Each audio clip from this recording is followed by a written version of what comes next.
Hello guys, welcome to BVikram studios. ఈ రోజు మనం ఇంటర్వ్యూ చేయబోయే వ్యక్తి మన అన్న కాళోజీ టీవీ రామన్న. ధైర్యంగా ఉంటాడన్న మార్పు అయితే వచ్చినది. మీకు న్యాయం చేయాల్సిన బాధ్యత ఈ ముఖ్యమంత్రి పైన ఉన్నది. ఏ ప్రజాభవన్ అని చెప్పుకుంటున్నాడు, ప్రజల మేలు కోసం అని చెప్పి గవర్నమెంట్ మాకు అవకాశం ఇచ్చని చెప్పి ఆయన చెప్తా ఉండవు. సో ఆయన కూడా మీకు న్యాయం చేయకపోతే సో మీ గొంతుకై మాట్లాడే బాధ్యత కాళోజీ టీవీ తీసుకుంటారన్న. మీ ప్రొఫెషన్ అసలు మీరు చేద్దాం అనుకుంది ఏంది, చేస్తుంది ఏంది? ఇప్పుడు మొన్న రీసెంట్ గా మన ఎంపీ ఎలక్షన్లు జరిగినాయి. ఆ ఎంపీ ఎలక్షన్ లో గ్రౌండ్ లెవెల్ రిపోర్ట్ మొత్తం మీరు తీసుకున్నారు. ప్రజల నుంచి రెస్పాండ్ ఎట్లుండే? రాష్ట్రంలో మార్పు రావాల్సిన అవసరం ఉండే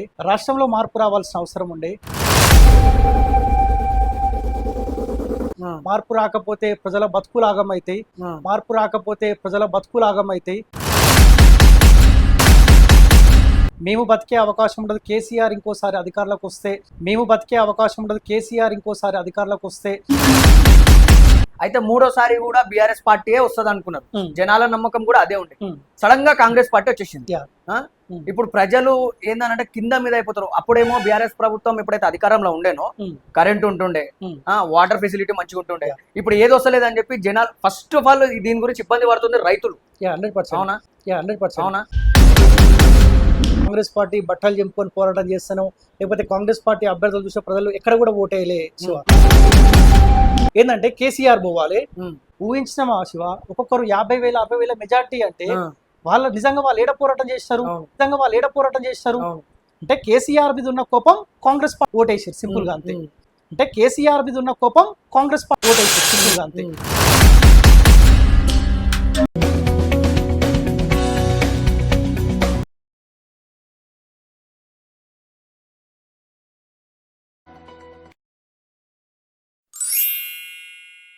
hello guys, welcome to BVikram studios. ఈ రోజు మనం ఇంటర్వ్యూ చేయబోయే వ్యక్తి మన అన్న కాళోజీ టీవీ రామన్న. అన్న మనతో ఉన్నాడు. అన్నతో మాట్లాడి తెలుసుకుందాం అసలు ఈ మీడియా ఫీల్డ్కి ఎందుకు రావాల్సి వచ్చింది, ప్రజల కోసం ఎందుకు పోరాడుతుండే ఏందనేది అన్నతో మాట్లాడి తెలుసుకుందాం. అన్న నమస్తే. మంచిగున్నారే? బాగున్నా శివ. అన్న మీ ప్రొఫెషన్ అసలు మీరు చేద్దాం అనుకుంది ఏంది, చేస్తుంది ఏంది? సో అల్టిమేట్గా పబ్లిక్ కోసం ఏదో చేయాలన్న ఆశయం కోసం మీడియాలోకి ఎంట్రీ ఇచ్చిన అన్న. చిన్నప్పటి నుంచి అంటే మా ఇంట్లో ఏంటంటే మా ఇంట్లో ఎవరు కూడా సినిమాలు చూడరు. నాకు కూడా చిన్నప్పటి నుంచి మా డాడీ కానీ మా మమ్మీ కానీ ఈ సినిమా సైడ్ ఫోకస్ ఎన్నడూ కూడా వాళ్ళు చేయలేదు. నేను కూడా ఎన్నడూ కూడా అటు సైడ్ ఫోకస్ చేయలేదు. ఎన్నడూ కూడా ఓ సినిమా చూడడం అలాంటి అలవాట్లేదు. సో చిన్నప్పటి నుంచి నేను స్కూల్ టైంలో కూడా మా ఇంట్లో 9:30 కాగానే ఆనాడు దూరదర్శన్ ఉంటుండే. అవును, దూరదర్శన్ ఉంటుంది. ఇక ఆ న్యూస్ టైంకి ఎగ్జాక్ట్లీ మేము అన్నం తింటుండే. ఆ టైంకి వార్తలు చూస్తూ ఉంటే నేను కూడా అట్లనే వార్తలు చూస్తూ ఉండే. సో కంప్లీట్గా ఆ న్యూస్ మీద ఎక్కువ ఫోకస్ చేస్తూ ఉండే చిన్నప్పటి నుంచి కూడా. సో స్టడీ కంప్లీట్ అయింది. నేను డిప్లొమా చేసిన. మీడియాలోనే ఉంటే బాగుంటుంది కదన్న ఆలోచనలో భాగంగా మీడియాలోకి ఎంట్రీ ఇచ్చిన. అంటే ఎవరికైనా చూసి అనిపించిందా అన్న? అట్లా మీకు సొంతంగా అనిపించిందా అంటే ఈ మీడియా జర్నీ? సో నేను ఎక్కువ తీన్మార్ మల్లన్న ఫాలో అవుతుండే. తీన్మార్ మల్లన్న ఫ్యానా మీరు? తీన్మార్ మల్లన్న, మనోతొలి వెలుగులో ఉన్న రగన్న, సో వీళ్ళని ఎక్కువ ఫాలో అవుతా ఉంటే. సాటిలైట్ లో ఉన్న వాళ్ళు చాలా మంది వాళ్ళని కూడా చూస్తూ ఉండే. వాళ్ళు ఏంటంటే వ్యవస్థ తగ్గట్టు మాట్లాడుతూ ఉండే. కానీ వ్యవస్థ వీళ్ళదే అన్న ఉద్దేశంతో ఒక దగ్గర ఎంప్లాయీగా చేస్తున్నప్పటికీ కూడా అరే మనం వ్యవస్థ కోసంతో పాటు పబ్లిక్ కోసం పనిచేయాలన్న ఉద్దేశంలో భాగంగా వాళ్ళు ఆ తరహాలో మాట్లాడడం చాలా అబ్జర్వ్ చేస్తుంది. అరే ఒక తొలి వెలుగు రగన్నే ఎందుకు మాట్లాడాలి, ఒక తీన్మార్ మల్లన్నే ఎందుకు మాట్లాడాలి, నేను ఎందుకు మాట్లాడొద్దు అని ఆలోచన అలా వచ్చినప్పుడు సో అప్పటి నుంచి మాట్లాడడం అనేది స్టార్ట్ చేసినాను. ఇప్పుడు మొన్న రీసెంట్ గా మన ఎంపీ ఎలక్షన్లు జరిగినాయి. ఆ ఎంపీ ఎలక్షన్ లో గ్రౌండ్ లెవెల్ రిపోర్ట్ మొత్తం మీరు తీసుకున్నారు. ప్రజల నుంచి రెస్పాండ్ ఎట్లుండే? సో ఎంపీ ఎలక్షన్ల కంటే ముందు నేను అసెంబ్లీ ఎలక్షన్ లో బలంగా తిరిగిన, బలమైన పోరాటం చేసిన. సో ఎంపీలో ఏంటంటే ఎంపీ ఎలక్షన్స్ తోటి సరే కేంద్రంలో బీజేపీ వస్తుందా లేకపోతే ఇండియా కూటమి వస్తుందా ఆ విషయం పక్క పెడితే రాష్ట్రంలో మార్పు రావాల్సిన అవసరం ఉండే. మార్పు రాకపోతే ప్రజల బతుకులు ఆగమైతాయి. దానికి తోడు ఏ ప్రశ్నించే గొంతుకలని మేము చెప్పుకుంటా ఉన్నాము. మేము బతికే అవకాశం ఉండదు కేసీఆర్ ఇంకోసారి అధికారంలోకి వస్తే అన్న ఆలోచనలో భాగంగా సరే మా ప్రాణాలంటే పోతే పోయినాయిలే, కానీ ఇక్కడ పబ్లిక్ 4 కోట్ల మంది తెలంగాణ రాష్ట్ర ప్రజలు ఇంకోసారి కేసీఆర్ అధికారంలోకి వస్తే ఒక విధ్వంసకరమైన పరిపాలన కొనసాగే అవకాశం ఉంటుంది.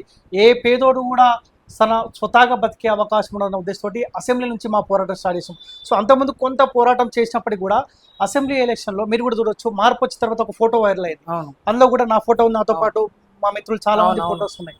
సో ఏ తరహాలో పోరాటం చేసామంటే శివ కొన్ని సందర్భాల్లో అనిపించింది గ్రౌండ్లో తిరుగుతూ ఉంటే ఈవెన్ నా తల్లిదండ్రులు కూడా నీకేం అవసరం రా, ఎందుకు అవసరమా అంతగానో మాట్లాడుతూ ఉన్నావు, గ్రౌండ్లో పబ్లిక్తో పాటు ఏడుస్తూ ఉన్నావు, ఎమోషన్ అవుతా ఉన్నావు అన్నప్పుడు నేను అనిపించిన మా అమ్మతో చాలాసార్లు అన్నా, అమ్మ నా ప్రాణం పోయినా సరే ఒకవేళ మార్పు రాకపోతే పేద ప్రజల ప్రాణాలు పోయే అవకాశం ఉంటుంది, ఈవెన్ మీరు కూడా బతికే అవకాశం ఉండదు అని చెప్పినప్పుడు చలో నువ్వు ఏ లైన్ అయితే తీసుకున్నావో నీకోసం తెలంగాణ సమాజానికి మేలవుతుందన్న ఆలోచన ఇలా వచ్చింది కదా. చలో ఇంకా గ్రౌండ్లో బలంగా తిరుగు, మార్పు కోసం నువ్వు క్రియాశీలకంగా పనిచేయాలని నాకు చాలామంది ఫ్రెండ్స్ కావచ్చు, ఈవెన్ నా కుటుంబ సభ్యులు మమ్మీ డాడీ కావచ్చు, అన్న కావచ్చు, అక్క కావచ్చు, సో ఫ్యామిలీ మెంబర్స్ ఎంటైర్గా సపోర్ట్ చేసినప్పుడు అరే నాకు అన్ని రకాలుగా సపోర్ట్ ఉంది, నేను ఎందుకు మాట్లాడొద్దు అన్న ఆలోచనలో భాగంగా అసెంబ్లీ ఎలక్షన్లో ఒక బలమైన పోరాటం చేసిన శివ మీరు కూడా చూడొచ్చు అన్న. సో పబ్లిక్ ఏ మార్పు కోసం అయితే కాలోజీ టీవీ రాము బలంగా మాట్లాడారో దానికి అనుగుణంగానే మరి నిజంగానేమో కేసీఆర్ గెలిస్తే మనం బతుకువేమో అన్న ఆలోచనలో భాగంగా ఆనాడు కాంగ్రెస్ పార్టీ ఆప్షన్ అయితే కాంగ్రెస్ పార్టీకి అవకాశం ఇచ్చారు. కాంగ్రెస్ పార్టీ ఎంత మేరకు హామీలు అమలు చేస్తూ ఉన్నది ఆనాడు కూడా నేను ఒక మాట చెప్పిన. నేను మంచిర్యాలలో గ్రౌండ్ రిపోర్ట్లో ఉన్నప్పుడు తొలి వెలుగు ఆనాడు మన తొలి వెలుగు రకన్నా గ్రౌండ్ లో మాట్లాడుతూ ఉంటే అనుకోకుండా ఒక సందర్భంలో ఇద్దరం కలిసి అక్కడ మాట్లాడినాం. చలో రాము మార్నింగ్ న్యూస్ లో జాయిన్ అవ్వు, నువ్వు కూడా తిరుగుతా ఉన్నావు కదా, పబ్లిక్ కు తెలియాల వాస్తవాలను అక్కడ నిలబడ్డప్పుడు నేను ఆ రోజే రగన్నకు అసెంబ్లీ ఎలక్షన్ల కంటే ముందు ఒక మాట చెప్పిన. రగన్న ఏ పోరాటం అయితే మనం చేసినాం ఇప్పుడు రేపొద్దుగాల కాంగ్రెస్ పార్టీ అధికారంలోకి వస్తుందో లేకపోతే ఏ పార్టీ అయినా అధికారంలోకి రాని కేసీఆర్ పైన ఎంతైతే పోరాటం చేసినామో దానికి మించిన పోరాటం మనం చేయాల్సిన అవసరం ఉంటుంది రగన్న అని చెప్పిన. సో ఖచ్చితంగా అది కనిపిస్తా ఉన్నది. అయితే మూడోసారి కూడా బీఆర్ఎస్ పార్టీయే వస్తుంది అనుకున్నారు, జనాల నమ్మకం కూడా అదే ఉండే. సడన్ గా కాంగ్రెస్ పార్టీ వచ్చేసింది. ఇప్పుడు ప్రజలు ఏందనంటే కింద మీద అయిపోతారు. అప్పుడేమో బీఆర్ఎస్ ప్రభుత్వం ఎప్పుడైతే అధికారంలో ఉండేనో కరెంట్ ఉంటుండే, వాటర్ ఫెసిలిటీ మంచిగా ఉంటుండే. ఇప్పుడు ఏది వస్తలేదని చెప్పి జనాలు ఫస్ట్ ఆఫ్ ఆల్ దీని గురించి ఇబ్బంది పడుతుంది రైతులు. 100%. అవునా, నేను కూడా పదే చాలా సార్లు మాట్లాడిన మార్పు వచ్చిన తర్వాత కూడా కాంగ్రెస్ పార్టీ ఏదో పోరాటం చేస్తే కాంగ్రెస్ పార్టీ బట్టలు చెంపుకొని పోరాటం చేస్తాను లేకపోతే కాంగ్రెస్ పార్టీ అభ్యర్థులు చూసే ప్రజలు ఎక్కడ కూడా ఓటేయలే. ఏంటంటే కేసీఆర్ పోవాలి. వాస్తవం చెప్పాలంటే బీజేపీ ఒక బలమైన పోరాటం చేసింది, బీజేపీకి మంచి అవకాశం ఉండే. బీజేపీ ఎక్కడ ఫెయిల్యూర్ అయితే ఏంటంటే కల్వకుట్ల కవితను లిక్కర్ స్కామ్ లో అరెస్ట్ చేయకపోవడం వల్ల ఒక వెబ్ సిరీస్ తరహాలో ఆమెని ఇన్వెస్టిగేషన్ పిలవడం, ఆమెను మళ్ళీ తిరిగి రిటర్న్ పంపేయడం వల్ల ఇక్కడ భారతీయ జనతా పార్టీ బ్లాస్ట్ అయిపోయినది. దానికి తోడు బీజేపీ బీఆర్ఎస్ పార్టీ రెండు ఒకటే అని బలంగా ప్రజలు నమ్మినారు. కేసీఆర్ పోవాలి అనుకున్నారు. కాంగ్రెస్ పార్టీ ఎలక్షన్స్ కంటే ఒక 3-4 months బ్యాక్ కాంగ్రెస్ పార్టీ ఏమీ లేదు, వాళ్ళు ఒకటే నినాదం తెలంగాణ రాష్ట్రాన్ని మేము ఇచ్చిన రాష్ట్రాన్ని మేమే డెవలప్ చేస్తాం అనే ఒక నినాదం తీసుకెళ్లినారు. కానీ ఇక్కడ బీజేపీ బీఆర్ఎస్ పార్టీ రెండు ఒకటే అని మాలాంటి వాళ్ళని కూడా ప్రచారం చేసినాం. ఎందుకంటే కవితను అరెస్ట్ చేయట్లేదు, కవిత లిక్కర్ స్కామ్ లో దొంగ అని మీరే మాట్లాడుతూ ఉన్నారు. అరెస్ట్ చేయనప్పుడు బీజేపీ బీఆర్ఎస్ పార్టీ రెండే ఒకటే అని మేము కూడా ప్రచారం చేసినప్పుడు ఇక ప్రజలకు ఆప్షన్ కాంగ్రెస్ పార్టీ అయింది. కానీ పబ్లిక్ లో మాత్రము వాళ్ళిద్దరికి పడకుండా ఉంటున్నట్టు నటిస్తుండే కదా. ఖచ్చితంగా అంటే ఇప్పుడు నేను బీజేపీ బీఆర్ఎస్ పార్టీ ఒకటని నేను అనట్లే, కానీ ఆనాడున్న పరిస్థితుల్లో ప్రజలకు ఆ తరహాలో నమ్మించాల్సిన పరిస్థితి వచ్చింది. ఎందుకంటే కేసీఆర్ పోవాలి. బీజేపీని కొంత కాంగ్రెస్ పార్టీని కొంత నమ్మడం వల్ల బీజేపీ కొన్ని ఓట్లు కాంగ్రెస్ పార్టీ కొన్ని ఓట్లు పడితే కేసీఆర్ ఓట్ బ్యాంక్ ఆయనకున్నది, ఆయనే మళ్ళీ మూడోసారి బయటపడే అవకాశం ఉంటుంది. మేము గ్రౌండ్ లో కూడా ఒక లైన్ తీసుకున్నాం, కేసీఆర్ తప్ప కేసీఆర్ అభ్యర్థులు తప్ప ఎవరైతే గెలవబోతా ఉన్నారో బీజేపీ గెలవబోతే బీజేపీకే వన్ సైడ్ ఓటేయండి, కాంగ్రెస్ పార్టీ అభ్యర్థి గెలిస్తే కాంగ్రెస్ పార్టీకి ఓటేయని చెప్పినాం. సో పబ్లిక్ కూడా దానికి అనుగుణంగానే బీఆర్ఎస్ అభ్యర్థి తప్ప ఎవరు గెలవబోతారో వాళ్ళకి ఓటేసి అక్కడ ఆనాడు ఆ వేలో కాంగ్రెస్ పార్టీ కనిపిస్తుంది. కాబట్టి ఊహించినామా శివ, ఒక్కొక్కరు 50,000 60,000 మెజార్టీ అంటే వాళ్ళు నిజంగా వాళ్ళు ఏడ పోరాటం చేస్తారు అంటే కేసీఆర్ మీద ఉన్న కోపం కాంగ్రెస్ పార్టీ ఆప్షన్ అయింది కాబట్టి కాంగ్రెస్ పార్టీకి ఓటేసారు, సింపుల్ గా అంతే. మీరు అన్నట్టు పబ్లిక్ ఇబ్బంది పడతా ఉన్నారు, కరెంటు పోతా ఉన్నది, రైతులు ఇబ్బంది పడతా ఉన్నారు. ఈయన ఇచ్చిన 6 గంటల విషయంలో ఒక ఉచిత బస్సు అని చెప్పుకున్నాడు. ఉచిత బస్సు ఎవరికి కావాలి? ఇబ్బంది పడుతున్నారు తెలుసా, ఆర్టీసీ డిపార్ట్మెంట్ మొత్తం చాలా ఇబ్బందులలో ఉంది ఉచిత బస్సు పెట్టి వల్ల. మళ్ళీ ఇప్పుడు ఈ ఉచిత బస్సు వల్ల కూడా ఆడోళ్ళు బస్సులలో కొట్లాడుకుంటా ఉన్నారు. వాస్తవం చెప్పాలంటే పబ్లిక్ 6 గ్యారెంటీలు చూసి కూడా పొరపాటున కాంగ్రెస్ పార్టీకి ఓటేయలేదు. కేసీఆర్ పోవాలి అనుకున్నారు, ఆప్షన్ కాంగ్రెస్ పార్టీ అయితే కాంగ్రెస్ పార్టీకి ఓటేసారు. పబ్లిక్ కూడా 6 గ్యారెంటీలలో కొంత ఓపిక పట్టడానికి రెడీగానే ఉన్నారు. కానీ కాంగ్రెస్ పార్టీ ఏం చెప్పిందంటే 100 రోజులలో మేము 6 గ్యారెంటీలు అమలు చేస్తామని చెప్పారు. ఆనాడు కూడా అసెంబ్లీ ఎలక్షన్ల కంటే ముందు నేనే గాంధీ భవన్ లో చాలా మంది కాంగ్రెస్ పార్టీ నాయకులతో మాట్లాడినా, మీరు 6 గ్యారెంటీలు అమలు చేస్తా అంటా ఉన్నారు, మీకంటే ఒక ప్రణాళిక కార్యాచరణ ఉందా అంటే ఎగ్జాక్ట్లీ మాకు 100% ఒక కార్యాచరణ ఒక ప్రణాళిక ఉంది, కర్ణాటకలో మేము అమలు చేస్తా ఉన్నాము, అదే విధానం ఇక్కడ తెలంగాణ రాష్ట్రంలో కూడా అమలవుతుంది అని చెప్పినారు. ఈనాడు అడుగుతా ఉంటే ఆనాడు కేసీఆర్ ఒక విధ్వంసం చేసిండు, ఆర్థిక విధ్వంసం చేసిండు, తెలంగాణ రాష్ట్రం అప్పుల పాలైంది, అందుకే ఈ 6 గ్యారెంటీలు అమలు చేయలేకపోతామని చెప్తా ఉన్నారు కదా. మరి ఆనాడు మాలాంటి వాళ్ళం కాంగ్రెస్ పార్టీకి అడిగినప్పుడు మేము ఒక ప్రణాళికతోటి ఉన్నాం, ఒక కార్యాచరణతో ఉన్నాం, 100 రోజులలో 6 గ్యారెంటీలు అమలు చేస్తామని చెప్పారు కదా. ఇప్పటి వరకు ఎందుకు 6 గ్యారెంటీలు అమలు అయితే అంటే కేసీఆర్ రీజన్ అని చెప్తారు. అరే కేసీఆర్ వద్దనుకునే ప్రజలు ఆయనకు అధికారం దూరం పెట్టారు, మీకు అధికారం మీ చేతిలో పెట్టారు కదా, ఇప్పటికీ 6 గ్యారెంటీలు ఎందుకు అమలు అయితే అంటే రీజన్ కేసీఆర్ అంటారు. కేసీఆర్ మీద ఎందుకు వేస్తారు? ఇప్పుడు ఇంకొకటి ఏంటంటన్నా, మీరు అన్నట్టుగా కర్ణాటక స్టేట్ వాళ్ళు కూడా అన్నారు కాంగ్రెస్ పార్టీని గెలిపించుకోకండి, మాకు కరెంటు పోతుంది, నీళ్ళు వస్తలేవు, చాలా ఇబ్బందిగా ఉందని చెప్పినాక కూడా తెలంగాణ రాష్ట్ర ప్రజలు ఇట్లా గెలిపించుకున్నారు, నాకు అదే అర్థమైతలేదు. కేసీఆర్ మీద ఉన్న కుప్పం అంతే. కాంగ్రెస్ పార్టీ ఏదో చేస్తుందని కాదు. ఇప్పుడు ప్రతిపక్ష పార్టీ అయిన బీఆర్ఎస్ పార్టీకి బీజేపీకి 6 గ్యారెంటీలు ఒక అస్త్రాలుగా మారుతాయి. మనం ఎట్లయితే 10 సంవత్సరాల కాలంలో కేసీఆర్ ఆనాడు అసెంబ్లీ ఎలక్షన్ల కంటుముతూ తెలంగాణ రాష్ట్రం ఏర్పడ్డ కొత్తలా దళిత ముఖ్యమంత్రి అన్నాడు, ఇంటికి ఒక ఉద్యోగం అన్నాడు, 3 ఎకరాల భూమి అన్నాడు, నిరుద్యోగ ఇట్లా చాలా హామీలు ఇచ్చింది. కాంగ్రెస్ పార్టీ ఎట్లయితే 6 గ్యారెంటీలు ఇచ్చిందో కేసీఆర్ కూడా అట్లా ఒక 6 బలమైన హామీలు ఇచ్చిండు. ఆ 6 బలమైన హామీలు కేసీఆర్ నెరవేర్చినప్పుడు కూడా మేము కూడా ప్రజల్లో తిరిగినాం. కేసీఆర్ ఇట్లా హామీలు ఇచ్చినాడు, హామీలను అమలు చేయలే, మోసం చేసిండు, మోసకాన్ని ఉడగొట్టాలి అన్నప్పుడు కేసీఆర్ ఉడగొట్టరు. ఇప్పుడు 6 గ్యారెంటీలు కూడా ప్రతిపక్ష పార్టీలైన బీఆర్ఎస్ పార్టీకి బీజేపీ పార్టీకి 6 గ్యారెంటీలు ఒక అస్త్రాలుగా మారబోతున్నాయి రాబోయే రోజుల్లో. ఎట్టి పరిస్థితుల్లో కాంగ్రెస్ పార్టీ 6 గ్యారెంటీలు అమలు చేస్తామని చెప్తారు. ఎట్లా అమలు చేస్తారు? ఎట్లా సాధ్యమవుతుంది? ఇప్పుడే అప్పలపాలని తెలుసు కదా, పబ్లిక్ 6 గ్యారెంటీలు అవసరం. ఏం అవసరం చెప్పండి? ఉచిత బస్సు అవసరమా? అవసరమే లేదు. కొంత టికెట్ విషయంలో ఆ వాల్యూ ఏదో తగ్గిస్తే పేదోడు తిరిగే అవకాశం ఉంటుందా? ఏ పేదోడు రోజు రోడ్ల మీద తిరిగే అవకాశం ఉంటుందా? వాళ్ళకు ఉపాధి కావాలి. 2,500 రూపాయలు అని చెప్పిండు మహాలక్ష్మి కింద, 2,500 అని చెప్పిండు, 500 రూపాయల గ్యాస్ సిలిండర్ అని చెప్పిండు, ఉచిత బస్సు అని చెప్పినాడు. ఎవరికి ఇచ్చినావు 2,500 రూపాయలు? ఎవరికి ఇచ్చినావు? నువ్వు ఇవ్వాల్సింది 2,500 రూపాయలు ఇవ్వాలా? ఇప్పుడు పెద్దోళ్ళకి పింఛన్ కూడా వస్తలేదంట. ఇప్పుడు మళ్ళీ ఇదేంది? ఇప్పుడు జనాలు ఎక్కడ రోడ్డు మీద పడే పరిస్థితి ఉంది ఇప్పుడు. అదే కదా కాంగ్రెస్ పార్టీకి ఎందుకు అర్థమైతలేదు, లేకపోతే ఆ రేవంత్ రెడ్డి అన్నటువంటి ఎందుకు సోయి వస్తలేదు అర్థం కావట్లే. అంటే వీళ్ళకి ఆయన ప్రజల గురించి ఆలోచించడం అది పక్కగా పెట్టి బండి మీద టీజీ ఉండాలి, టీఎస్ అని ఉండొద్దు. టీజీ అనేది ఎంతవరకు కరెక్ట్ అన్నది? టీఎస్ అని ఉంటే మధ్యలో ఆర్ఏ కలిపేస్తే టీఆర్ఎస్ అవుతుంది అంట. అది ఎవరైనా పెడతారా? ఇప్పుడు నువ్వు టీఎస్ పై టీజీ చేసిన ఎవరికి కావాలి? ఇప్పుడు అందశ్రీ పాట జై జై హే తెలంగాణ పాట తెలంగాణ రాష్ట్రంలో ఉన్న ప్రతి గుండెలో ఆ పాట పరిచయం, ప్రతి వ్యక్తికి ఆ పాట పరిచయం. దానికి ఏదో మ్యూజిక్ ఆంధ్రతో కొట్టించి ఆ పాటను స్పెషల్ గా పరిచయం చేయాల్సిన అవసరం లేదుగా. ఆ పాట వల్ల తెలంగాణకి ఏం ఉపయోగం కలిగింది? తెలంగాణ స్టేట్ లోగో కూడా చేంజ్ చేసేసారు. ఆయన విధానాలు అట్లా ఉన్నాయి. అంటే రేవంత్ రెడ్డికి ఈ సూచన చేసేటోడు ఎవడుండో తెలియదులే కానీ, లేకపోతే చంద్రబాబుకు సంబంధించిన మనుషులు ఎవరన్నా రేవంత్ రెడ్డికి సూచన చేస్తా ఉన్నారా? లేకపోతే నేను ముఖ్యమంత్రి హోదాలో కూర్చుంటా అని ఒక నాడు ఆయన చెప్పింది కదా, కూర్చున్నా అయిపోయింది, నా కోరిక నెరవేరిందే, పబ్లిక్ ఎట్లా ఉంటే అయిపోతుందిలే అని ఒక రకంగా చూస్తా ఉంటే, రేవంత్ రెడ్డిని చూస్తా ఉంటే కేసీఆర్ ని ఫాలో అవుతుంటే కనిపిస్తా ఉంది విధానాలు చూస్తా ఉంటే. కేసీఆర్ ఏ తరహాలు అయితే హామీలు ఇచ్చి మోసం చేసిండో రేవంత్ రెడ్డి కూడా పరిపాలన కూడా అట్నే కనిపిస్తా ఉన్నది. ఏమనంటే సమయం ఇవ్వండి అంటే ఇచ్చినాం. మీరు అడుక్కున్న 100 రోజుల టైం ఇచ్చినాం, 6 నెలలు కావస్తా ఉంది కదా. 6 నెలల కాలంలో ఏ పేదోడు కళ్ళల్లో సంతోషం కనిపిస్తా ఉందా? కేసీఆర్ తో పోల్చుకుంటే కాస్త స్వేచ్ఛ వాయువు కనిపిస్తా ఉన్నది, కొంత ప్రశాంతంగా కనిపిస్తా ఉన్నది. కానీ రేవంత్ రెడ్డికి ఇప్పటికైనా రిక్వెస్ట్ చేస్తాను అనుకుంటుండు. మొన్న ఒక పేపర్లో చూసిన, ఎవరైతే గవర్నమెంట్ కు వ్యతిరేకంగా ఎవరైనా మాట్లాడితే మీడియా వాళ్ళు ప్రశ్నించే గొంతుకలు ఎవరైనా తప్పుడు వార్తలు ప్రచారం చేస్తే వాళ్ళపైన చర్యలు ఉంటాయి అంటా ఉండు. అంటే ఎందుకు ఇప్పుడు మనం క్వశ్చన్ చేయకపోతే ఎవరు క్వశ్చన్ చేస్తారు? ఆయన అనుకుంటా ఉన్నాడు, ఏ సోషల్ మీడియా ప్రశ్నించే గొంతుకలైతే కేసీఆర్ కి అధికారం దూరం చేశారో, ఈ ప్రశ్నించే గొంతుకలని ఈ సోషల్ మీడియా వాయిస్ ఎవరైతే వినిపిస్తా ఉన్నారో వాళ్ళని కనుక నాకు అనుసంధానంలో పనిచేయించుకోకపోతే, నా దగ్గర నా అదుపులో పెట్టుకోకపోతే వీళ్ళు కూడా పోరాటం చేస్తారు. రాబోయే రోజుల్లో కాంగ్రెస్ పార్టీకి ఇబ్బంది అవుతుంది అనుకుంటా ఉండు.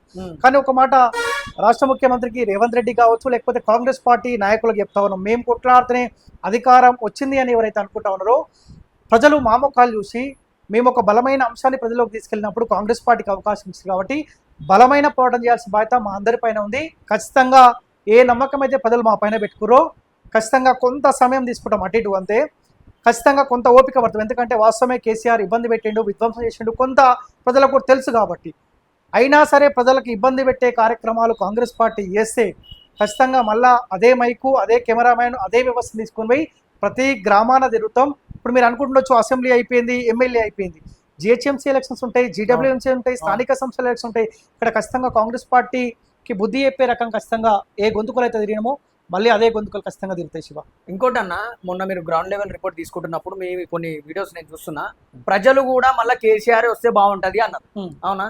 మొన్న ఎంపీ ఎలక్షన్లలో ఒక్క సీట్ కూడా రాలేదు బీఆర్ఎస్ పార్టీకి. ఇప్పుడు అయితే మంచో చెడో తెలంగాణలో ఏం జరిగిందంటే, బీజేపీకి సంబంధించిన 8 అభ్యర్థులు గెలిచారు.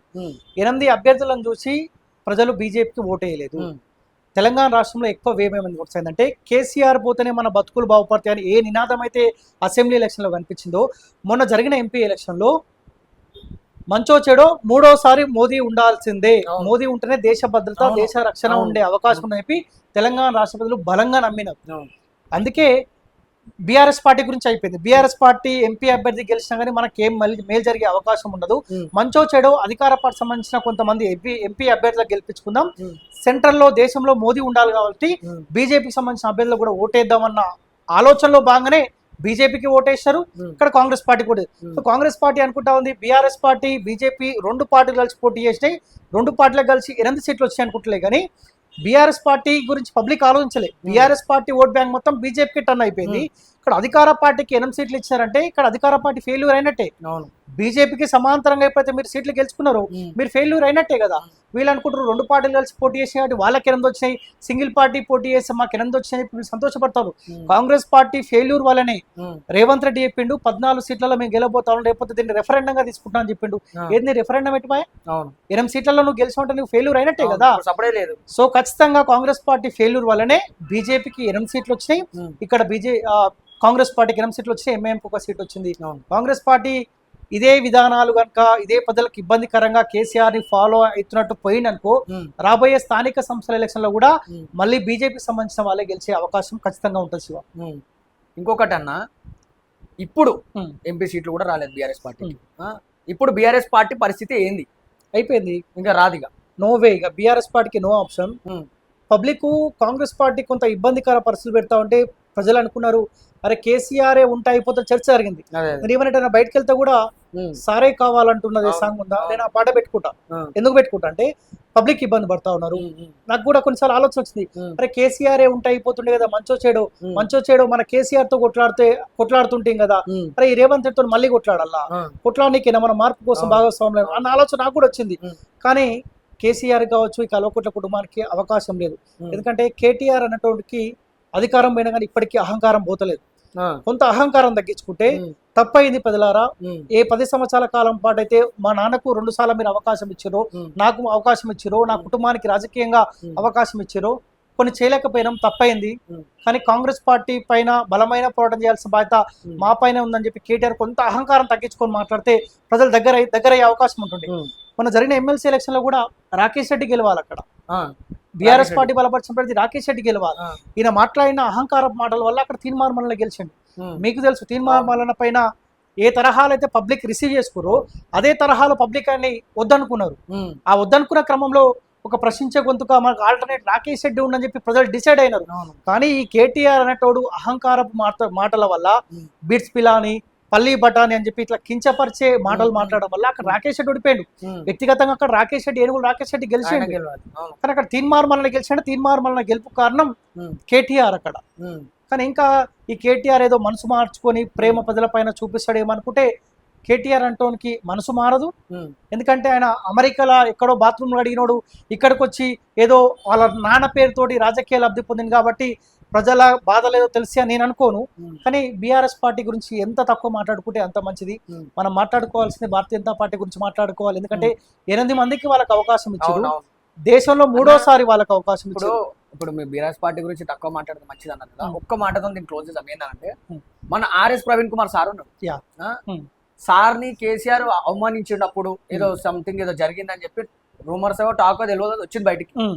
మళ్ళీ సార్ పోయి ఆయన దగ్గర ఏంది ఇది ఆర్ఎస్ ప్రవీణ్ కుమార్ సార్ విషయంలో కూడా నేను చాలా సార్లు మాట్లాడిన పోయిన ఇంటర్వ్యూ చేసినప్పుడు కూడా సార్ ప్రజలు ఒక వర్గం మొత్తం మీ వైపు చూస్తాను సార్, బహుజన వర్గం మీ పై చూస్తాను సార్, మీలాంటి వాళ్ళు బలమైన పోరాటం చేయాలి.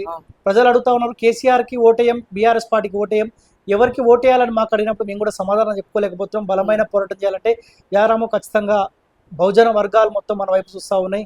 ఆర్ఎస్ ప్రవీణ్ కుమార్ అన్నటోడు ఎవరికి అంబుడు పోడు, నేను కేసీఆర్ చేతిలో అధికారం పోయే వరకు నేను పోరాడతా అని చెప్పిండు. ప్రజలు కూడా ఆనాడు ఆర్ఎస్ ప్రవీణ్ కుమార్ ఆ బహుజన పార్టీ వైపు ప్రజలు చూసినారు. ఒక వర్గం మొత్తం సరే ఒకే కులానికి ఆ పార్టీ పరిమితం కాదు అని పదే చెప్తారు. కానీ మాదిగకు సంబంధించిన వాళ్ళు మొత్తం అరే మాకంటూ ఒక లీడర్ వచ్చింది ఆర్ఎస్ ప్రవీణ్ కుమార్ అని చెప్పి ఆ వర్గం మొత్తం ఆర్ఎస్ ప్రవీణ్ కుమార్ వైపు చూసినప్పుడు ఆయన తీరా లాస్ట్ వరకు ఏ 10 సంవత్సరాల కాలం పాటు మాదిగని బహుజన వర్గాలని అణగారిగిన వర్గాలను మొత్తం కేసీఆర్ అలా కాళ్ళ కింద పెట్టుకొని చూసే ప్రయత్నం చేసిండు, వర్గాలను మొత్తం తొక్కేసే ప్రయత్నం చేసిండు. మళ్ళీ ఏ వర్గాలను అయితే కేసీఆర్ తొక్కేసిండు ఆయన దగ్గరికి పోయి ఆర్ఎస్ ప్రవీణ్ కుమార్ పోయి వంగి దండాలు పెడతా ఉంటే ఆ వర్గం మళ్ళీ ఆలోచన పడ్డది, అరే ఏంది మొత్తం డైనమాలో పడ్డారు వాళ్ళంతా. అంతే కదా. ఆర్ఎస్ ప్రవీణ్ కుమార్ ఈ రోజు మంచి ఒక లీడర్ స్థాయిలో ఉంటుండే, ఎప్పుడైతే కేసీఆర్ సంకన ఏరిండో అరే ఇంకేముంది, పబ్లిక్ కూడా ఈ రాజకీయ నాయకులు అంటే నమ్మకం లేకుండా పోయింది. అరే నా వర్గం నుంచి వచ్చినోడు మన వర్గాలనే తొక్కేసి వాని స్వార్థం కోసం పోతా ఉండంటే మనం ఏ రాజకీయ. ఆర్ఎస్ ప్రవీణ్ కుమార్ అంటే ఒక ఆఫీసర్, ఒక పోలీస్ ఆఫీసర్, ఎంతో మంది విద్యార్థులకు మేలు చేసిన ఆయనే కేసీఆర్ గురించి తిడతాడు, మళ్ళీ కేసీఆర్ దగ్గర పోగానే కేసీఆర్ దేవుడు అంటే ప్రజలు ఏ నాయకుడు నమ్మే అవకాశం ఉంటుంది. ఇక ఇంకొకటి, ఇప్పుడు మన బీజేపీ మన ఎలక్షన్లు జరిగినప్పుడు కూడా మన ఎంపీ ఎలక్షన్ లో క్యాండిడేట్ మన మాధవీలత ఆమె గెలిచే సూచనలు ఉండేనంట, కానీ లోపల ఏదో కొన్ని రాజకీయాలు జరిగి గెలిపించుకున్నారని చెప్పేసి అంటున్నారు. కానీ వాస్తవం చెప్పాలంటే మాధవీలత ఒక బలమైన పోరాటం చేసింది, ఆమె గురించి దేశవ్యాప్తంగా ఒక చర్చ జరిగింది. అరే ఇట్లా ఉండాలి పోరాటం అంటే స్త్రీగా. ఆమె కాకుండా బీజేపీ నుంచి ఎవరు టికెట్ ఇచ్చినా కానీ అంత చర్చ జరగబోతున్నా అంత పోరాటం కూడా. కానీ మాధవీలత అనేట ఆమె ఒక మహిళ అయి ఉండి కూడా ఎంఐఎం పార్టీ పైన ఒక బలమైన పోరాటం చేసింది. సరే ఆమె గెలిచిందా, ఒక రకంగా గెలుపు ఆమెదే. అవును, ఆడ ఎవరు కూడా గెలిచే అవకాశం ఉండొచ్చు, ఎందుకంటే ముస్లిం ఓట్లు ఎక్కువ, మంచో చెడో ముస్లిమ్స్ అనుకుంటారు, నా ముస్లిం ఓడే ఉండాలి అనుకుంటారు. దరిద్రం ఏంటంటే మన మన కులాల దాంట్లో మనోడే ఉండాలన్న ఆలోచన మనలోకి ఇంకా వస్తలేదు. అవును, ఏ ముస్లిమ్స్ ఏ తరహాలు అయితే నా ముస్లిమే ఉండాలని అనుకుంటారు కదా, మన వర్గాలు కూడా అరే నా వర్గపోడే ఉండాలని అనుకుంటే తెలంగాణ రాష్ట్రంలో బీసీ ముఖ్యమంత్రి అవుతా ఉండే, బీసీల బతుకులలో మార్పులు వస్తా ఉండే. విలమ రాజ్యం పోయింది, ఇప్పుడు రెడ్డి రాజ్యం కనిపిస్తలేదు. కేసీఆర్ ఉన్నప్పుడు ఆ విలమ వర్గం మొత్తం కేసీఆర్ చుట్టూ విలమ కంచె వేసుకున్నాడు, రేవంత్ రెడ్డి ముఖ్యమంత్రి అయ్యాడు, ఆయన చుట్టూ రెడ్డి కంచె వేసుకుంటాడు. మరి నా బీసీలు ఎందుకు అయితలేరు? ఇంకా బాధ అనిపించింది సీరియస్. మన జరిగిన ఎంపీ ఎలక్షన్ లో కూడా నా ప్రాంతం భువనగిరి ప్రాంతంలో బూర నర్సేగౌడ్ ఒక బీసీ బిడ్డ, క్యామ మల్లేష్ ఒక బీసీ బిడ్డ, చామల కిరణ్ కుమార్ రెడ్డి ఆయన ముక్కు ముఖం తెలియకపోతే రేవంత్ రెడ్డి సన్నిహితుడు అని చెప్పి భువనగిరి ఎంపీ టికెట్ ఆయనకి ఇస్తే ఆనాడు నేను చెప్పిన అరే బీసీలు ఇప్పుడైనా మారండి, నీ ప్రాంతం బిడ్డగా చెప్తా ఉన్నా, చామల కిరణ్ రెడ్డి మనకి ఎవడో తెలియదు కదా, చలో ఇద్దరు బీసీలు ఉన్నారు, నేను బూర నర్సేగౌడ్కి ఎక్కడ సపోర్ట్ చేయలే, క్యామ మల్లేష్ ఉన్నాడు, ఇద్దరు బీసీలో ఏదో ఒక బీసీ గెలిపియండి, రాష్ట్ర వ్యాప్తంగా బీసీలలో ఒక చలనం వచ్చే అవకాశం ఉంటది అన్నప్పుడు కూడా పబ్లిక్ ఏదో ఆలోచించినట్టే ఆలోచించారు. చామల కిరణ్ 500 రూపాయలు ఇవ్వగానే ఆయన దగ్గర 500 రూపాయలు తీసుకొని చామల కిరణ్ రెడ్డికి భారీ మెజార్టీతో గెలిపించారు. నేను అనుకున్నా ఎవరు గెలిచినా 10-20 వేల మెజార్టీతో గెలిచారేమనుకున్నా. చామల కిరణ్ అనేటోడు 2 లక్షల పైచిలకు మెజార్టీతో గెలిచారంటే మరి బీసీలు ఏడ మారినట్టు, ఏడ ఆలోచించారు. 3 లక్షల పైచిలకు గౌడ సామాజిక వర్గం సంబంధించున్నారు. మరి నీ గౌడ బిడ్డ బూర నర్సేగౌడ్ నిలబడ్డాడు కదా, మరి నీ గౌడు గెలవాలని ఎందుకు ఆలోచించుకోలే? చామల కిరణ్ కుమార్ రెడ్డి గెలవాలని ఒక రెడ్డి ఆలోచించింది కదా, మరి నా బీసీ గెలవాలని బీసీలు ఎందుకు ఆలోచించలేరు? ఖచ్చితంగా రాబోయే రోజులలో మార్పు కోసం ఏ పోరాటం అయితే చేసామో బీసీల హక్కుల కోసం, బీసీలు చట్టసభల్లో ఉండాలని ఒక బీసీగా సరైన కులం గురించి మాట్లాడడం కాస్త ఇబ్బందికరంగా మాట్లాడొచ్చు. మరి రెడ్డి ఎట్లయితే నా రెడ్డి ఉండాలనుకుంటున్నాను కదా, విలం ఎట్లయితే నా విలమనే ఉండాలనుకుంటున్నాను కదా, నేను కూడా అనుకుంటా నా బీసీ ఉండాలని కోరుకుంటా, నా బీసీ కోసం ఖచ్చితంగా కొట్లాడతా.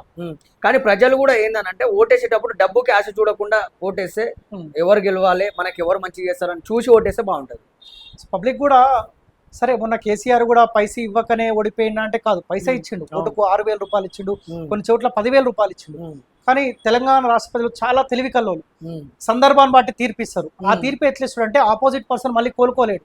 కానీ మేము మొన్న బీసీలో కొంత చలనం వస్తాం అనుకున్నాంలే, కానీ ఇంకా కొంత టైం కోసం పబ్లిక్ చూస్తా ఉన్నారేమో, పైసా ప్రభావితమా లేకపోతే మొత్తం అధికార పార్టీ సంబంధించిన బలగాలు ఉన్నాయి, రేపు పొద్దుగాల ఓటేయకపోతే నువ్వు నాకు ఓటేయలేదు, నీ వార్డులో గిన్నె ఓట్లు పడ్డాయి, నువ్వు ఓటేయలే అని చెప్పి ఇట్లా టార్చర్ చేసే అవకాశం ఉంటుంది. ఆలోచన భాగంగా కొంత నిర్ణయం తీసుకురేమో. సో అల్టిమేట్ గా తెలంగాణ రాష్ట్ర ప్రజలకు ఎప్పుడు బుద్ధి చెప్పాలో తెలుసు. ఖచ్చితంగా నేను అనుకుంటున్నా తక్కువ టైంలోనే కాంగ్రెస్ పార్టీ కూడా ప్రజలు బుద్ధి చెప్తారు.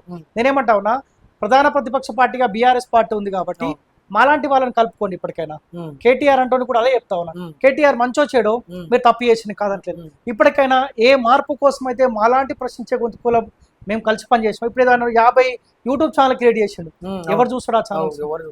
ప్రజలకు ఆ వ్యక్తులతో సంబంధం ఉందా, ఆ ఛానల్ తో సంబంధం ఉందా? ప్రజలకు మాకు బాండింగ్ ఉన్నది, సంబంధాలు ఉన్నాయి. మేము పోయి గ్రౌండ్ లో పోయి ఏడ్చాము, మీకు కాలు మొక్తామమ్మా అని చెప్పినాము. ఇప్పుడు అదే గొంతుకలు పోయి నేనున్నా, సపోజ్ రేపొద్దుగాల ప్రధాన ప్రతిపక్ష పార్టీ అయిన బీఆర్ఎస్ పార్టీతో నేను కలిసి పనిచేయాలన్న ఆలోచన ఉన్నప్పుడు నేను ఏ గొంతుకలు ప్రజల దగ్గరికి అయితే నేను పోయిను అసెంబ్లీ ఎలక్షన్ లో, మళ్ళీ వాళ్ళ దగ్గరికి పోయినా తప్పైందమ్మా నేను చెప్తా. తప్పైందమ్మా, కాంగ్రెస్ పార్టీ ఏదో చేస్తుంది అనుకున్నా, కాంగ్రెస్ పార్టీ సంబంధించిన ఎమ్మెల్యే ఏదో చేస్తా అనుకున్నా, చేయట్లేదు, మనం ఆప్షన్ మళ్ళీ ఇంకో ఆల్టర్నేట్ కోరుకుందామని చెప్తా. కానీ కేటీఆర్ అంటోనికి ఈ ఆలోచన రావాలి. మార్పులో ఎవరైతే భాగస్వాములు అయినారో వాళ్ళని దగ్గరికి వాళ్ళతోటే మళ్ళీ కాంగ్రెస్ పార్టీ ఇచ్చిన 6 గ్యారెంటీల పైన వాళ్ళతోటే పోవడం చెప్పేసి ఆలోచన కేటీఆర్కి రావాలి. కానీ కేటీఆర్ అన్నట్టు వరకు ఇంకా ఆలోచన వస్తలేదు. ఇంకా నేను కొత్త ఛానల్ పెట్టుకుంటా, ఏ యూట్యూబ్ ఛానల్ అయితే మమ్మల్ని ఒడగొట్టినాయో ఆ యూట్యూబ్ ఛానల్ తోటి కాంగ్రెస్ పార్టీ కూడా అంటే సాధ్యం కాదు ఎప్పటికి కూడా.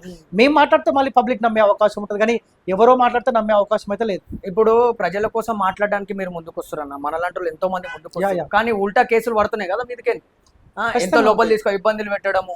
తీన్మార్ మల్లన్న కూడా చాలా ఇబ్బంది పడ్డాడు ఖచ్చితంగా. టీఆర్టీవీ తిరుపతి అన్న కానీ మీరు కానీ ఎంతో మంది ఇబ్బంది పడుతున్నారు. మరి వీళ్ళ కోసం గట్టిగా నిలబడేటోళ్ళు ఎవరున్నారు? బాధ అనిపిస్తుంది. ముఖ్యమంత్రికి, రాష్ట్ర ముఖ్యమంత్రి రేవంత్ రెడ్డి కావచ్చు, కాంగ్రెస్ పార్టీలో ఉన్న కొంతమంది మేము పోరాడుతూనే మంత్రులైనా, మేము పోరాడుతూనే ఎంపీలైనా, ఎమ్మెల్యేలు అనుకుంటారు కదా. మేము కూడా ఊహించాం మార్పు వచ్చిన తర్వాత ఏ ప్రశ్నించే గొంతుకలు, ఏ సోషల్ మీడియా యాక్టివిస్టులు మార్పు కోసం భాగస్వాములు అయినారో వీళ్ళందరినీ రాష్ట్ర ముఖ్యమంత్రి ఒకసారి పిలిపించుకుని అట్లీస్ట్ మేము పైసలు ఏం అడగాలి. కాంగ్రెస్ పార్టీ దగ్గర ఏనాడు కూడా రూపాయి తీసుకోలేదు. మంచో చెడో ప్రతిపక్ష పార్టీలు కొంత సపోర్ట్ చేశారు. అరే వ్యవస్థ నడవాలంటే వీళ్ళకి కొంత సపోర్ట్ చేయాలి, కొంతమంది చేసి కాదనట్లే. కానీ అనుకున్న రాష్ట్ర గవర్నమెంట్ అఫీషియల్ గా అరే వీళ్ళు మార్పులో భాగస్వాములు అని చెప్పి మాకు అట్లీస్ట్ గుర్తిస్తారేమో అనుకున్నాం. ఇప్పటి వరకు ఒక గుర్తింపు లేదు. అంటే ఆయన గుర్తిస్తేనే పబ్లిక్ మమ్మల్ని గుర్తిస్తారని కాదు, పబ్లిక్ తెలుసు అల్టిమేట్ గా రాము ఏం పోరాటం చేసిండు, కాలోజీ టీవీ ఏం పోరాటం చేసింది, ప్రశ్నించే గొంతుకలు ఏం పోరాటం చేసిందో అందరికి తెలుసు. కానీ నేను అనుకున్నా ఆ రిసీవింగ్ ఉంటదేమో అనుకున్నాం. కానీ రేవంత్ రెడ్డి అనేటువంటి అరే నేను కొట్లాడితేనే నా రెడ్డిలు ఓట్లేస్తేనే నేను ముఖ్యమంత్రి అయినా అని అనుకుంటాను. కానీ ఒకటి మాత్రం వాస్తవం చెప్తాను శివ, కేసీఆర్ బీఆర్ఎస్ పార్టీ ఏ తరహాలు అయితే ప్రశ్నించే గొంతుకల పైన అంచివేసే ప్రయత్నం చేసి ఇబ్బందులు పెట్టిందో ఖచ్చితంగా రేవంత్ రెడ్డి అంతకు మించి స్థాయిలో అంచివేస్తాడు, కేసులు పెడతాడు, జైలు జీవితాలు గడిపిస్తాడన్న క్లాట్లో మేము ఉన్నాం. ఏ ఒక్క ప్రశ్నించే గొంతుకని కనుక రేవంత్ రెడ్డి టచ్ చేసే ప్రయత్నం చేసినా, ఈవెన్ ఈరోజు జర్నలిస్ట్ శంకర్ అన్న లాంటి వాళ్ళు, చిల్క ప్రవీణ్ లాంటి వాళ్ళు కొంతమంది కూడా బలంగా యాంటీ లైన్ తీసుకుని వాళ్ళు మాట్లాడుతారు. మేము కొంత వెయిట్ చేస్తాను.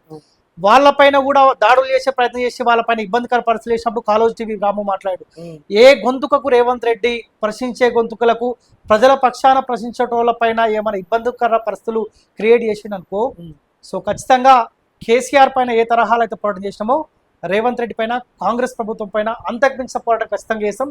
ఆ బలమైన భరోసా నమ్మకం మాత్రం ప్రజలకు ఇస్తా ఉన్నాం, ప్రశ్నించే గొంతుకలకు ఇస్తా ఉన్నాం. అన్న లాస్ట్ క్వశ్చన్ ఒకటి, దీంతో క్లోజ్ చేద్దాం. ఇప్పుడు మీరు నేను అడిగితే రేవంత్ రెడ్డి ప్రజలని ఎలా కాపాడుకోవాలి, వాళ్ళకి ఎలా సేవ చేయాలి అని అంటే మీరు ఏం చెప్తారు? సో రేవంత్ రెడ్డికి ఫస్ట్ ఆయన సోయిలోకి రావాలి. ఫస్ట్ ఆయన ఏ పార్టీ నుంచి, బీఆర్ఎస్ పార్టీ నుంచి తర్వాత ఈ తెలుగుదేశం పార్టీ ఆ కండువా అనే ఆలోచనలు ఆయన ఉండవు. సో ఆయన ఒక ఆలోచన, ఒక క్లారిటీ రావాలి. కేసీఆర్ పోవాలని అనుకున్నప్పుడు ప్రజలకు ఆప్షన్ రేవంత్ రెడ్డి అయింది కాబట్టి ఏ ఆలోచనలకు అనుగుణంగా పేద ప్రజల బతుకుల కోసం రేవంత్ రెడ్డికి ఇక్కడ అవకాశం ఇచ్చారో ఆ దిశగా ఆయన అడుగులేస్తే బాగుంటది. ప్రజలకు మాట చెప్పు, 6 గ్యారెంటీల విషయంలో ప్రభుత్వం ఇబ్బందులు పడుతున్న మాట వాస్తవమే, ఓపెన్ గా చెప్పు. ప్రజలారా మీకు 6 గ్యారెంటీలు ఇచ్చిన మాట వాస్తవమే. ఆనాడు కేసీఆర్ ఉన్న కోపంతో అట్లీస్ట్ ఈ 6 గ్యారెంటీలు చూసినా ఓటేస్తాం అనుకొని ఇచ్చినాం, తప్పైంది, ఇంకా కొంత టైం ఇవ్వండి, కొంత టైం ఇవ్వండి. December 9th నువ్వు రైతు రుణమాఫీ అని చెప్పినావు, మళ్ళీ August 15th ఇప్పుడు అంటా ఉన్నావు కదా. ఒకవేళ August 15th కూడా కాకపోతే క్షమించండి అని తప్పేముంది? ఒక ముఖ్యమంత్రి హోదాలో ఉన్నావు, ప్రజల జీతగాడివి నువ్వు, క్షమించండి ప్రజలారా, కావలేకపోతావునే కేసీఆర్ ఇట్లా విధ్వంసం చేసిండు, ఆర్థికంగా ఇంకా అప్పులు చేస్తేనే మనం 6 గంటలు అమలు చేసే అవకాశం ఉంటుంది, కొంత టైం ఇవ్వండి. కాకపోతే ఒక ప్రశాంతత అయితే మీలో కనిపిస్తుంది చెప్పి ఈ మాట చెప్పడానికి ఎందుకు ఇబ్బంది అవుతా ఉంది? మళ్ళీ అదే అహంకారపు మాటలేంది? ఆయన మళ్ళీ ముందేమో నేను నా కాన్వే వెళ్తే ట్రాఫిక్ ఆపాల్సిన అవసరం లేదు అంటాడు, ఇప్పుడేమో ఎక్కడికక్కడ జామ్ చేసేస్తారు, ఆపుతా ఉన్నాడు కదా. పోలీసు వాళ్ళు కూడా అదే, ఏ ప్రయాణికుల పైన కేసీఆర్ ప్రభుత్వం ఇబ్బంది పెట్టిందో ట్రాఫిక్ పోలీసు వాళ్ళు చూస్తా ఉంటే, నేను వస్తా ఉంటే కూడా ఇక్కడ టూ వీలర్ మీద వెళ్తా ఉంటే దాచుకొని కెమెరాల ఫోటోలు కొట్టాలి, ఇప్పుడు ఫోన్లలో ఫోటోలు కొడతా ఉన్నారు. అవును, ఫోన్లలో కొడతా. పాపము ఒక కానిస్టేబుల్ కావచ్చు, ఒక పోలీస్ ఆఫీసర్ కావచ్చు, వాళ్ళ కుటుంబాలు ఎంతో కష్టపడితే వాళ్ళ కన్నీళ్లు కావస్తే ఆ ఉద్యోగ స్థాయికి వెళ్తారు. ఒక ట్రాఫిక్ పోలీసు నీ ప్రభుత్వంలో దాచుకొని దొంగ ట్రాఫిక్ పోలీసు యొక్క ఫోటోలు కొట్టాలా? ఒక police officer drunk and drive లో తప్పించుకొని పోతా ఉంటే వాడిని వెంటబడి పట్టుకొని డ్రంక్ అండ్ డ్రైవ్ లో వేధించాల్సిన అవసరమా? ఒక డ్రంక్ అండ్ డ్రైవ్ లో ఒక పర్సన్ దొరికితే ఆయన కుటుంబం మొత్తం రోడ్ల మీద పడుతుంది శివ. ఎందుకంటే సరే మంచో చెడు కొన్ని ఇబ్బందుల వల్ల తాగుతుండొచ్చు, డ్రంక్ అండ్ డ్రైవ్ లో దొరికితే సరే జైలు జీవితము అవన్నీ కడితే ఆ కుటుంబం పరిస్థితి ఏంది? వాళ్ళ కుటుంబాలు ఏం కావాలి? నువ్వు తీసేయి. బెల్ట్ షాపులు బంద్ అని చెప్పిన ప్రతి గ్రామంలో, ఏ గ్రామాల్లో బెల్ట్ షాపులు బంద్ అయినాయి? విడిగా నడుస్తూనే ఉన్నాయి కదా. ఉన్న మందుని మంచిగా ఉంచకుండా దాన్ని చెడగొట్టి అదేదో బిర్యానీ బీర్ అంట ఏమేమో కొత్త స్టాక్ తీసుకొచ్చి ఏందో మరి ఆంధ్ర స్టేట్ ఎట్లా చేసినా గట్ల ఇప్పుడు ఇది అవుతుంది. అదే ఇప్పటికైనా రేవంత్ రెడ్డి కాస్త ఈ 8 సీట్లకు నేను పరిమితం చేసినంటే కాస్త నువ్వు ఒళ్ళు దగ్గర పెట్టుకొని పనిచేయాల్సిన అవసరం ఉంది. ఒళ్ళు దగ్గర పెట్టుకొని పని చేయకపోతే ఖచ్చితంగా బాజాప్తా అయితే ఒక మాట అయితే చెప్తా ఉన్నా అన్న. నా ప్రాణం పోయినా సరే మార్పు రావాలని ఆనాడు చెప్పిన కదా, ఇప్పుడు అదే చెప్తా ఉన్నా. మళ్ళీ నా ప్రాణం పోయినా సరే పేద ప్రజల బతుకులలో మార్పులు వచ్చే వరకు కాంగ్రెస్ పార్టీ పైన ఈ 5 సంవత్సరాల కాలంలో బాజాప్తా పోరాటం చేస్తా. ఎక్కడ ఏ పేదోడికి ఇబ్బంది వచ్చినా కొంత ఓపిక పట్టిన ఈ గ్యాప్ లో పబ్లిక్ కూడా చాలా బండబూతులు తిడతా ఉన్నారు. నేను ఇన్స్టాలో ఒక వీడియో పెడితే ఒక 100 కామెంట్లు పడితే 90 మంది పుట్టుపడి తిడుతున్నారు, అరే ఎటు పోయినవురా అని. నేను ఎటు పోలే, ప్రజల మధ్యలోనే ఉంటా. కొంత టైం తీసుకుంటా, ఒక 10-15 రోజులు టైం తీసుకుంటా. ఖచ్చితంగా 6 గ్యారంటీల పైన కాంగ్రెస్ పార్టీ ఎక్కడైతే ఇబ్బందులు పెడతా ఉందో ప్రజల పక్షాన మాట్లాడే బాధ్యత నేను తీసుకుంటా ఉన్నా. కొంత ఇబ్బంది కావచ్చు, కొంత టైం లేట్ కావచ్చు, ఏమైనా నా తరపున మీరు ఇబ్బందులు పడతా ఉంటే తెలంగాణ సమాజానికి క్షమాపణలు కోరుకుంటూనే ఖచ్చితంగా ఏ నమ్మకం కోసం అయితే కాళోజీ టీవీ రాము మాట నమ్మి ఆప్షన్ కాంగ్రెస్ పార్టీ అయితే కాంగ్రెస్ పార్టీకి ఓటేసిరో ఆ ఎమ్మెల్యేలు కనుక మీకు ఇచ్చిన 6 గ్యారెంటీలు అమలు చేయకపోతే, మీకు అందుబాటులో లేకపోతే వాళ్ళు బట్టలిప్పే కార్యక్రమం నేను తీసుకుంటా ఖచ్చితంగా. సో ఎనీవే క్లోజ్ చేస్తాం interview. So anyway thank you so much Shiva. So చాలా సార్లు కాల్ చేసినాం. సో నేను కూడా అందుబాటులో లేకపోవడం వల్ల కొన్ని చిన్న ఇబ్బందుల వల్ల రాలేకపోయినా, సో బి విక్రమ్ స్టూడియోస్ ఏదైతే ఉందో బలంగా ఇంకా ప్రజల్లోకి తీసుకెళ్ళండి. మా వంతు బాధ్యతగా మీ ఛానల్ కి ఏ సపోర్ట్ కావాలన్నా సరే, ఆర్థిక సపోర్ట్ చేసేంత పెద్దవాళ్ళం కాకపోవచ్చు కానీ సో పబ్లిక్ నుంచి మీలాంటి ఛానల్ ని కాపాడుకోవాలని చెప్పి ఒక రిక్వెస్ట్ అయితే పబ్లిక్ ముందు ఉంచుతాం. బలమైన పోరాటం మాతో పాటు కలిసి మీరు అడుగులేయండి, మీకు ఎక్కడ ఇబ్బందులైనా మేము బాధ్యత తీసుకుంటాం. సో దానికంటే ముందు ఈ అవకాశం, మొట్టమొదటి ఇంటర్వ్యూ మీ స్టూడియోలో కూర్చున్నా, ఈ అవకాశం ఇచ్చిన బి విక్రమ్ స్టూడియోస్ మీకు అందరికీ ప్రత్యేక ధన్యవాదాలు తెలియజేస్తున్నాను. సో ఈ రోజు నేను ఇక్కడ కూర్చున్నా అంటే కారణం కాళోజీ టీవీ CEO మా బాస్ దాసరి సీనన్న. ఎందుకంటే ఒక వ్యవస్థ ఏం చెప్తుందంటే, ఏదైనా ఒక ఆఫీస్లో మనం జాయిన్ అయినప్పుడు, ఏదైనా ఒక మీడియా వ్యవస్థలో మనం జాయిన్ అయినప్పుడు వ్యవస్థ వాళ్ళది, మనం ఒక ఎంప్లాయీ అనుకుంటాం. కానీ కాళోజీ టీవీలో నేను జాయిన్ అయినప్పుడు వ్యవస్థ సీనన్న వ్యవస్థ అనుకునే జాయిన్ అయినా. కానీ అందులో జాయిన్ అయినప్పుడు ఇది సీనన్న వ్యవస్థ కాదు, దాసరి సీనన్న వ్యవస్థ కాదు, ఇది రాము వ్యవస్థ, ఇది ప్రజల వ్యవస్థ. కాళోజీ టీవీ టీం మొత్తం ఇది వ్యవస్థ. ఈ వ్యవస్థ నడిపిస్తుంది కాళోజీ టీవీలో పనిచేస్తున్న ఎంప్లాయీస్ నడిపిస్తా ఉన్నారు. సో ఖచ్చితంగా ఒక టీం వర్క్ చేయాలని చెప్పి ఉద్దేశంతో ఈ బలమైన పోరాటం చేసినాం. సో ఖచ్చితంగా నాకు సీనన్న ఒక మంచి అవకాశం ఇచ్చాడు శివ. సో ఇక ముందు కూడా సీనన్న నాకు మంచి అవకాశం ఇస్తాడని, నేను చేసే పోరాటంలో సీనన్న సపోర్ట్ కావాలి, ప్రజల సపోర్ట్ కావాలి, మీలాంటి వాళ్ళ సపోర్ట్ కావాలి. ఖచ్చితంగా ప్రజలు ఏ నమ్మకం అయితే పెట్టుకున్నారో ఆ నమ్మకానికి అనుగుణంగానే ఖచ్చితంగా పోరాటం చేస్తాం. మనం పోరాడేదే జనాలకి నిజాలు తెలియాలి, అర్థమైందా? ఎందుకంటే రాజకీయ నాయకులు ఎన్నో మాటలు చెప్తుంటారు, గుడ్డిగా నమ్మే జనాలు కూడా చాలా మంది ఉన్నారు. వాళ్ళకి వాస్తవాలు ఏందనేది మనం బయటకు తీసుకురావాలి. ఖచ్చితంగా నాకు కూడా తల్లిదండ్రుల నుంచి మా మమ్మీ మా డాడీ కూడా వీడు ఎన్ని ఇబ్బందులు పడుతున్నాను తెలిసి కూడా, సో వీని లక్ష్యం ఒకటి ఉంది, వీని టార్గెట్ ఒకటి ఉంది అని చెప్పి మా అన్న కావచ్చు, మా ఫ్యామిలీ మెంబర్స్, మా అక్క కావచ్చు, అందరు ఎంటైర్ గా నా ఫ్రెండ్స్ కూడా సరే, కొంతమంది ఫ్రెండ్స్ కు బీఆర్ఎస్ పార్టీ మీద ప్రేమ ఉన్నోళ్ళు నన్ను చాలాసార్లు తిట్టుకున్న సందర్భాలు కూడా నా ఫ్రెండ్స్. సరే అన్ని వదులుకున్నా, అరే ఫ్రెండ్స్ ఏమని అనుకొని నా లక్ష్యం ఒకటి కానీ ఇట్లా ముందుకెళ్ళినా కదా.